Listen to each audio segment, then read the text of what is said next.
que es interesante fundamentalmente por tres motivos. Primero, porque Barcelona está a la vanguardia en Europa y en el mundo en la implementación de los ODS gracias a los informes voluntarios que está haciendo. Y entonces este es un evento muy interesante para mostrar lo que estáis haciendo. Segundo, porque crear estos espacios donde vengan distintos actores creo que es fundamental, y ahora en la sala pues había representantes del ayuntamiento, pero había también de empresas privadas, de la sociedad civil, asociaciones, había personas de la universidad. Entonces tener esos espacios de reflexión son fundamentales. Y en tercer lugar, porque solo generando estos espacios podemos conseguir pensar ideas nuevas y conseguimos traer la inteligencia colectiva a resolver unos retos tan complicados como son los que plantean los Objetivos de Desarrollo Sostenible.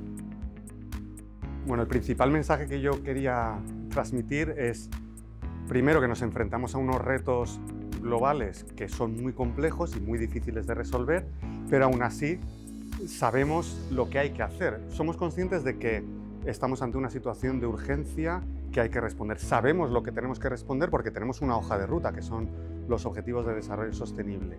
Y entonces yo lo que me quería centrar es en cómo podemos hacer eso, porque sabemos que hay que hacerlo y el qué, pero no sabemos el cómo. Y el cómo fundamentalmente es cambiar el enfoque. Y principalmente yo destacaría tres cosas.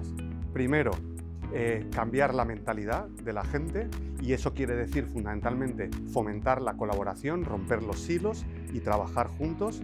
Segundo lugar, cambiar la regulación, pensar lo que llamamos innovación aburrida, es decir, esas cosas que necesitamos cambiar, que nos cuestan porque son quizá pues mucho más aburridas que una cosa tecnológica muy interesante, pero que es fundamental. Y tercero, pasar lo que llama un profesor del MIT de tener ecosistemas a tener ecosistemas.